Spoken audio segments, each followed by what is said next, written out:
The mainstream media has been spewing complete and utter lies about Black Myth Wukong and game science for years at this point, but now that the release is right around the corner, we finally have the review scores, but the outlets are actually tanking their review scores due to the quote lack of inclusivity and diversity in the game. I have a few different things to show off, but before I get into the topic, if you enjoy the content I create, check out the links in the description, join the community in my live streams, and consider supporting through Patreon or YouTube memberships. Now, I say this all the time, I do not trust critics, whether it's with video games, movies, TV shows, books, it does not matter. I will always consume the content myself because half the time these people are paid off, and the other half of the time they're simply attacking products because they don't agree with the creatives behind them, or they're mad that a certain narrative or message is not pushed into the product, and that is exactly what is happening right now with Black Myth Wukong. This is a game so many people are excited for. It's the #1 wishlisted game on Steam. It seems for a reason, because it looks fantastic, but they are of course tanking the scores, and part of it is because they're saying, well, there are some performance issues, but a major part of at least Screen Rant's review is the fact that it does not feature enough inclusivity and diversity. So heading on over to this complete and utter joke of a review, it says Black Myth Wukong, the Souls-like action hype train, is a little off rails. And here are their quick links: a cinematic masterpiece with poor performance. Now, this is something, of course, I worry about with every single game, is poor performance, if something is going to run like trash. And they're saying that it does have some bugs and glitches, but they did not have any that completely broke the game, nothing that, hindered their continuation of the gameplay. But then they go on to say that the combat is engaging and addictive, that it, has a lot of choices and boss encounters are extremely thrilling. But then they get into some of the issues they have, like it does not make use of its environment, and environmental choices don't work out. And these all seem like very normal things that they would put in a review. Absolutely no problem, right? Not everybody is going to love every single game, which I totally and completely understand.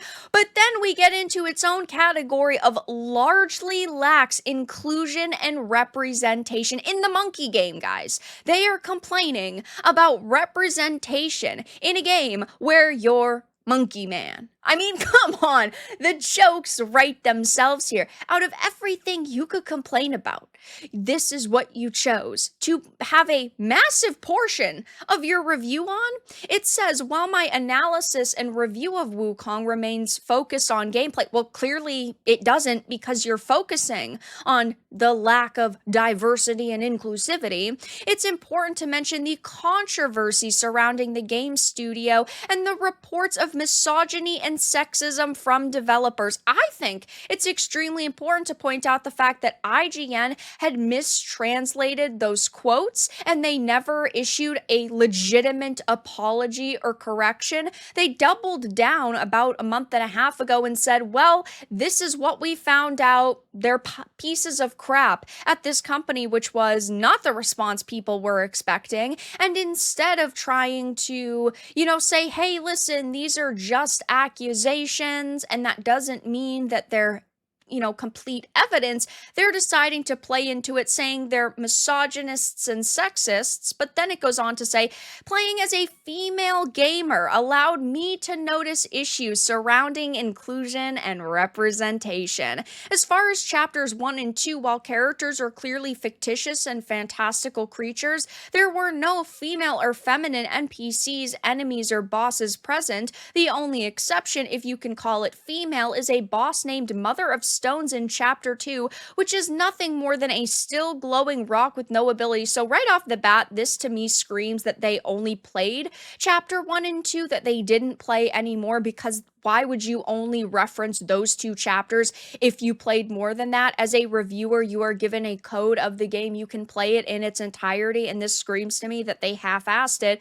But they go on to use their gender, which to me is so ridiculous. As a female gamer, just like the Screen Rant journal, I have never said to myself, this is so icky because there's not women. I love women in my games, whether they're sexy, whether they're strong, whether they are a damsel in distress. It does not matter. I love seeing women in games, but it's not some like sexist conspiracy if they're not in every scene at all times. Also, my gender isn't part of the, enjoying games equation. I can still enjoy games if they only have one woman in it, if they have several women in it. It does not matter to me because I'm not specifically looking for women. We know that a lot of developers in the industry have DEI checklists, and it says, 40% of females, a certain percentage of people of color.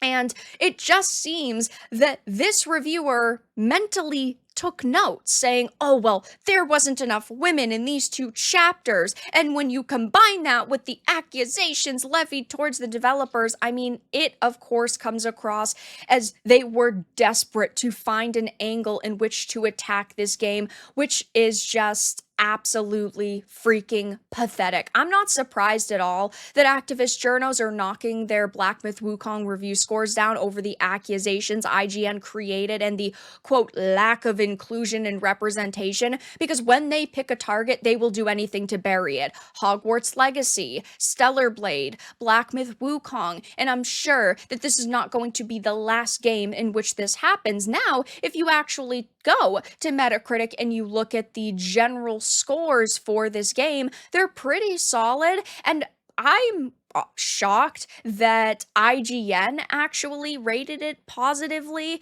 The US IGN gave it an 8 out of 10, where the Chinese IGN gave it a 10 out of 10, and they mentioned nothing about the controversies in which they started, which I thought was definitely an interesting choice, but I don't think that Screen Rant is going to be the only outlet that attacks the game based on its, quote, lack of representation.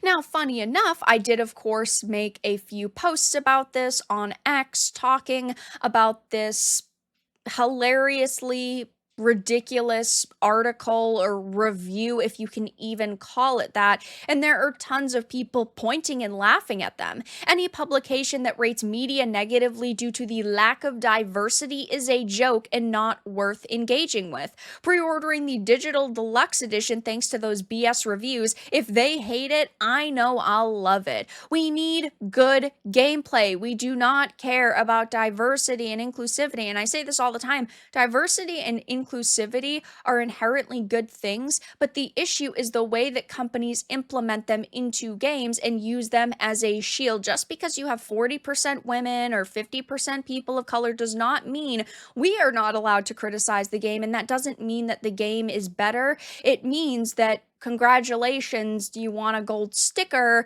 to, have people recognize what you did? But at the same time, we still need good gameplay, good environments, good boss fights, design. All of these things are very important.